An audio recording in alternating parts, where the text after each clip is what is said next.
سلطنت کے اعتبار سے جس سلطنت کے چیتھڑے اڑ گئے وہ سلطنت ایران تھی. حضرت عمر کے ہاتھوں تو ختم ہو گیا نسیہ منسیہ. سلطنت روما اس کی صرف ایک ٹانگ ٹوٹی تھی 3 میں سے. وہ 3 بر اعظموں پر پھیلی ہوئی سلطنت تھی Roman empire. Eastern Europe, northern Africa, western Asia. Western Asia میں شام اور ترکی کا علاقہ. شام لیا گیا اس سے، باقی تو اس کے پاس رہا. مشرقی یورپ بھی رہا، شمالی افریقہ بھی رہا. وہ رفتہ رفتہ بعد بھی جو ہے گیا، لیکن یہ کہ اصل میں جو ہے پہلے مرحلے میں اس کی ایک ٹانگ ٹوٹی. ایک ایران کا خاتمہ ہو گیا. اور ایرانی بے انتہا نسل پرست، ان میں اپنی ریشیل سپیریورٹی کا بہت احساس ہے، نسلی برتری کا. اپنی تاریخ پر بہت ناز ہے، شہنشاہیت کی تاریخ جو کہ خسرو سے شروع ہوتی ہے، سائرس سے، پھر ڈیریس جیسا عظیم فاتح. بڑی عظیم تاریخ ہے ایران کی، اس کو یوں نہ سمجھیں، یہ معمولی شے نہیں ہے. ایران بہت عظیم تاریخ، اور کئی 100 برس تک تو سارا معاملہ جو ہے، جسے آپ وہ سی 100 کہتے ہیں، تو یہ 2 سپر پاورز نہیں ہیں، ایران اور روم، ایران اور روم، ایران اور روم. کبھی ایران غالب آ گیا روم بیٹھ گیا، کبھی روم غالب آ گیا ایران بیٹھ گیا. قرآن مجید میں ایک پوری سورت جو ہے سورہ روم کے نام سے ہے کہ نہیں؟ الف لام میم غلبت الروم فی ادنی الارض وهم من بعد غلبهم سیغلبون فی بضع سنین. بہرحال ایران کا جو پرخچے اڑے ہیں، بادشاہت ختم ہوئی ہے، اس کا وار آیا ہے حضرت عمر پر. یہ چونکہ ہوا حضرت عمر کے ہاتھوں، لہذا ایرانیوں کے نزدیک مبغوض ترین شخص حضرت عمر ہے. اور حضرت عمر سے نفرت ان کی جبلت کے اندر ہے، ان کے جینز میں.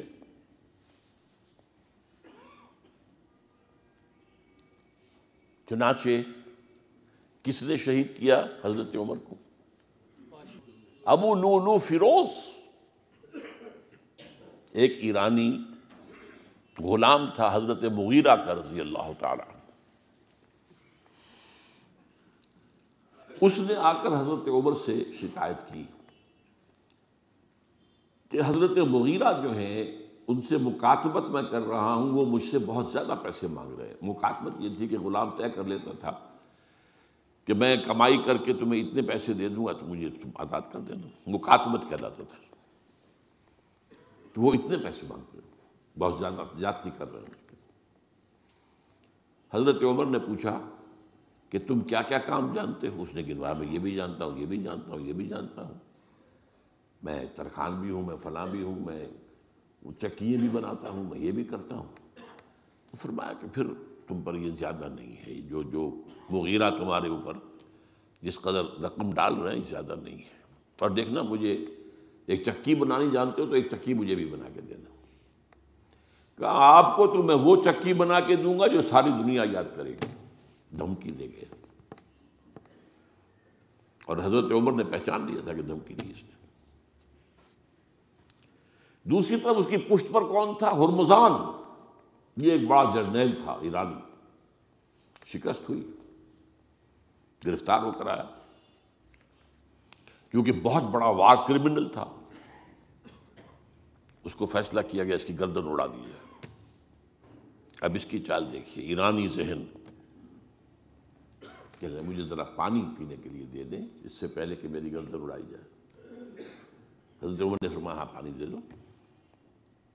اب پانی کا کٹورا ہاتھ میں لے کہتا ہے دیکھیے مجھے ضمانت دیجیے جب تک میں یہ پانی نہ پی لوں مجھے قتل نہیں کریں گے.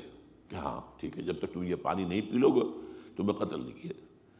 وہ کٹورا پھینک دیا پانی کا. کرو کا قتل مجھے کیسے کرتے ہو؟ تو یہ پانی تو میں نے نہیں پیا. چھوڑنا پڑ گیا اس کو، زبان کی بات تھی. وہ تھا اس کی پشت پر ابو لولو فیروز. اور ابو لولو فیروز کے اب بھی اس کے جیسے ائمہ اہل بیت کے اہل تشیع جو ہیں وہ ان کے مقبروں کی صریح بناتے ہیں، اس کے اوپر جالیاں، اس طرح اس کا ہے. اور حضرت ابو لولو فیروز کا حلقہ ہے، وہ قاتل عمر ہے رضی اللہ تعالیٰ. تو سمجھ رہے اس بات کو، جو بھی اگریوڈ تھے وہیں سے کاؤنٹر اٹیک آنا تھا نا. اب آئیے یہود کی طرف. ظاہر بات ہے کہ جزیرہ نما عرب سے یہودیت کا خاتمہ ہو گیا. اس کے بعد مجھے اکثر اس معاملے میں یاد آ جایا کرتی ہے ایک پکچر کبھی کسی زمانے میں دیکھی تھی، ہیلن آف ٹرائے. وہ ٹرائے کا گھوڑا تو بہت سے لوگوں نے سنا ہوگا. کہانی ایسی ہے کہ ان کے تو اسپارٹا اور ٹرائے کی آپس میں جنگ تھی، اس میں وہ گھوڑا ایک بنا کر اس کے اندر چھپا کر فوجیوں کو وہ شہر کے اندر لے گئے تھے. اس جنگ میں ایک موقع پر جو ان کا سب سے بڑا یونانیوں کا جو سب سے بڑا سردار تھا، وہ جو ان کا سب سے بہادر شمار ہوتا تھا، وہ قتل ہو گیا. تو ایک یونانی جو ہے دوسرا سردار کھڑا ہو کر کہتا ہے، so this is the end of Greek bravery but not of Greek treachery. یہ یونانیوں کی بہادری کا تو خاتمہ ہو گیا اس شخص کی موت کے ساتھ، یونانیوں کی عیاری تو ختم نہیں ہوئی نا. تب اس نے پھر یہ پہلے تو پسپائی کروا لی، سب کے سب چلے گئے.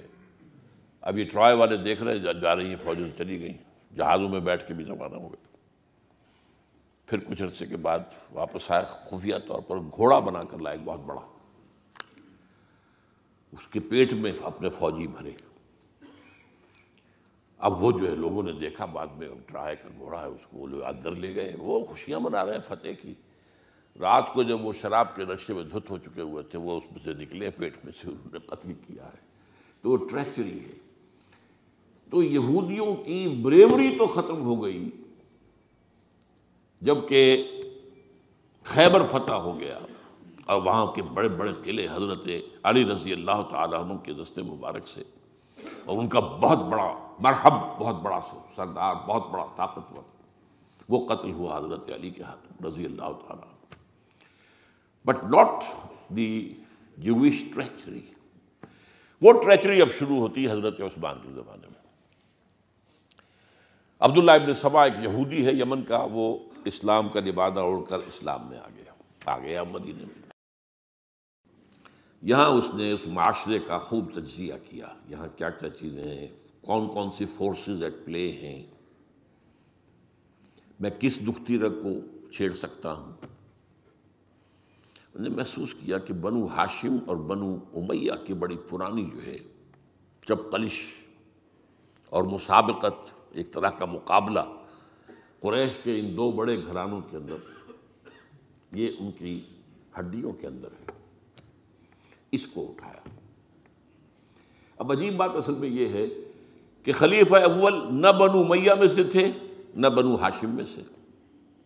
بنو ہاشم اور بنو امیہ کا معاملہ تھا. قریش تو سب ہے، جیسے وٹو بہت بڑا قبیلہ ہے، وہ مانے کے، لالے کے، شامد کے، یہ پھر ایک ایک شخص کے نام سے ہوتے. لالے کے کوئی لالا ان میں سے ہوگا، اس کے لالے والے ہو گئے. شامد کوئی شاہ محمد ہوگا، اس کے اولاد جو ہے وہ شامد کے ہو گئے. تو یہ مانے کے لالے کے، یہ سب کیا وٹو ہیں. تو قریش جو ہے ایک بڑا قبیلہ تھا، اس میں گھرانے یہ تھے بنو امیہ، بنو ہاشم. حضرت ابو بکر نہ بنو ہاشم میں سے تھے نہ بنو امیہ میں سے تھے، بنو تیم میں سے تھے، چھوٹا سا قبیلہ تھا. حضرت عمر بھی نہ بنو ہاشم میں سے تھے نہ بنو امیہ میں سے تھے، بنو عدی میں سے تھے. اب یہ حضرت عثمان تھے کہ جو بنو امیہ میں سے تھے. یہاں سے اس نے اٹھائی بات اور ایسی ایسی باتیں شروع کی جو عوام جو ہیں، جو پورا رسوخ فی العلم حاصل نہیں ہوتا، وہ اس کے اندر بہہ جاتے ہیں. دیکھو یہ کیسے ہو سکتا ہے کہ ہمارے نبی جو ہیں وہ تو زمین میں دفن ہیں اور عیسیٰ جو ہے آسمان پر بیٹھے ہیں،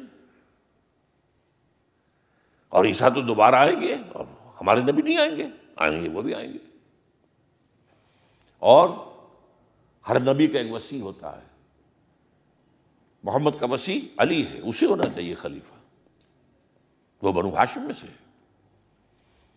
باقی جو بھی خلیفہ بنا ہے غاصب ہے، ابو بکر غاصب، عمر غاصب، اور اب جو ہے سب سے بڑا غاصب نہیں غصاب کہہ لیں اس کو، وہ تو بنو امیہ میں سے عثمان، ہاؤ کم، کیسے خلافت اس کی؟ اور اس نے اس تک ہاتھ بات بڑھائی ہے کہ حضرت علی تو خدا ہیں، اوتار ہیں خدا کا۔ یہ ساری چیز آج بھی یا علی مدد کا نعرہ جو لگ رہا ہے یہ وہی سبائیت کے اثرات ہیں۔ یا اللہ مدد کا نعرہ نہیں لگاتے، یا محمد مدد کا نعرہ کوئی نہیں لگاتا، یا علی مدد۔ تو یہ ساری چیزیں جو ہے سمجھنے کی۔ حضرت علی رضی اللہ تعالیٰ عنہ کے بارے میں غالب بھی کہتا ہے مشغول حق ہوں بندگی بوتراب میں۔ بوتراب حضرت علی، ان کی بندگی کرتے ہوئے میں اصل میں اللہ کی بندگی، میں ان کی بندگی کرتا ہوں گویا کہ اللہ کی کرتا ہوں۔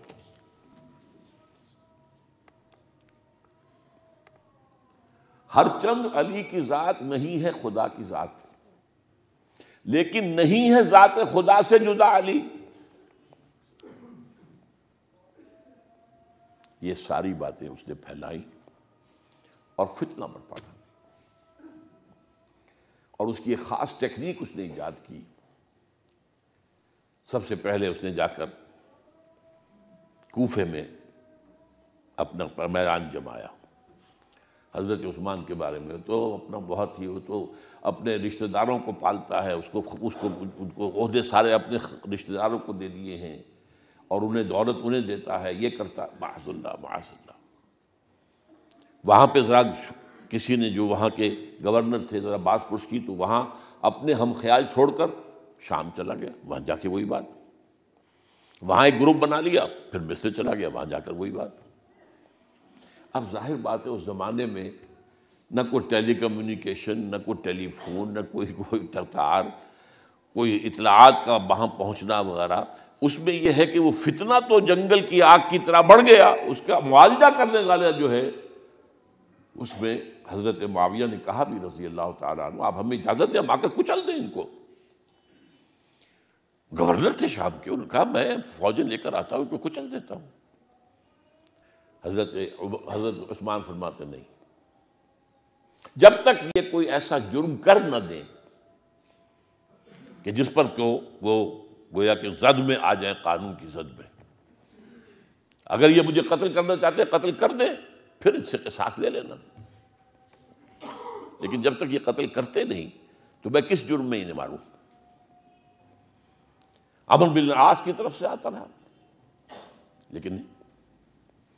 بہرحال یہ فتنہ اتنا بڑھا اتنا بڑھا اتنا بڑھا، مدینے میں حضرت علی کہتے رہے آپ ہمیں اجازت دیں ہم ان کو ختم کریں۔ نہیں، یہ ایک علیحدہ بات ہے، میری کتاب جو ہے شہید مظلوم کا مطالعہ کیجیے، آپ اس کی تفصیل میں جانے کا یہ موقع نہیں ہے۔ یہ کتنی بڑی عظیمت ہے، لوگ سمجھتے ہیں کہ یہ تو بڑی کمزوری دکھائی حضرت عثمان، میں کہتا ہوں اس سے بڑی عظیمت کوئی نہیں ہو سکتی۔ انہوں نے کہا میں کسی کلمہ گو کی جان لینے کو تیار نہیں ہوں جب تک کہ اس کے اوپر کوئی جرم ثابت نہ ہو جائے۔ کلمہ گو ہے، آپ اندازہ کیجئے، اس پر اڑے رہنا، ڈٹ جانا۔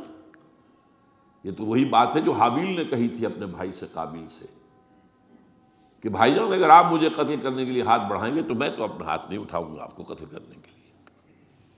میں تو چاہتا ہوں کہ آپ اپنے گناہوں کے ساتھ میرے گناہ بھی لے جائیں، مجھے قتل کر دیں گے تو میرے گناہ جو ہے سارے آپ کے خاتم ہو جائیں گے۔ حضرت عثمان 1000 مربع میل کا رقبہ ہے جس کے اوپر کہ ان کی حکومت چل رہی ہے، اور فوجیں ہیں مصر سے اور دمشق سے بار بار اجازت مانگ رہی ہیں۔ یہاں حضرت طلحہ، حضرت زبیر، حضرت علی اجازت مانگ رہے ہیں، نہیں، جب تک یہ کوئی جرم کر نہ لیں اس وقت تک نہیں۔ جب یہ جرم کر لیں گے پھر تم لے لینا اس سے قصاص، سزا دے دینا۔ چنانچہ آخری وقت تک بھی یہ ہوا ہے کہ حضرت علی کے دونوں صاحبزادے حضرت حسن، حضرت حسین، حضرت عثمان کے دروازے پر کھڑے پہرا دے رہے تھے، عبداللہ ابن زبیر پہرا دے رہے تھے، لیکن وہ جو بلوائی تھے وہ پچھلے پچھواڑے سے کہیں دیوار پھلانگ کے گئے، انہوں نے حضرت عثمان کو شہید کیا رضی اللہ تعالیٰ۔ یہ ہے اصل میں یہودیت کا بیک لیش، یہودیت کا انتقام، اور جو سازشی ذہن اللہ نے ان کو دے رکھا ہے اس میں کوئی شک نہیں، ذہین انتہائی تباہ قوم ہے، لیکن ان کا جسے ہم کہتے ہیں ایول جینیس، تو اس کی ان کی ذہانت کا جو ہے میدان سازش، اور اس میں اتنے ماہر ہیں کہ وہ زخم لگایا ہے اسلام کو، جسد ملی کو، ابھی تک اس سے خون نکل رہا۔ یہ سنیت اور شیعت کی تقسیم کہاں سے شروع ہوئی؟ وہی سبائیت، وہیں سے تو ہے نا۔ حالانکہ جب حضرت علی کی بیعت ہو گئی ہے تو حضرت علی نے پھر عبداللہ ابن سبا سے کہا توبہ کرو، تم کہتے ہو کہ میں خدا ہوں، توبہ کرو ورنہ میں تمہیں زندہ جلا دوں گا۔ نہیں، تم ہماری جتنی چاہے آزما لو، ہم کہتے تم اللہ ہو۔ اسے 40 آدمیوں سمیت حضرت علی نے زندہ جلوایا، اور یہ بات اہل تشیع کی کتابوں میں لکھی ہوئی ہے۔ بدقسمتی سے آج کل اگر کوئی بات کی جاتی ہے عبداللہ ابن سبا کے خلاف تو وہ سمجھتے ہیں کہ یہ شیعت کے خلاف بات ہو رہی ہے۔ حضرت علی نے تو خود ان کی اپنی کتابوں کے مطابق عبداللہ ابن سبا اور اس کے 40 ساتھیوں کو زندہ جلایا۔ تو خدا ہے، تو ہمیں آزما رہا ہے۔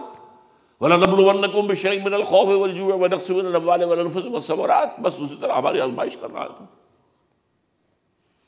بہرحال یہ ہے پس منظر حضرت عثمان کی شہادت کا رضی اللہ تعالیٰ عنہ۔ اقول قولی ھذا واستغفر اللہ لی ولکم ولسائر المسلمین والمسلمات۔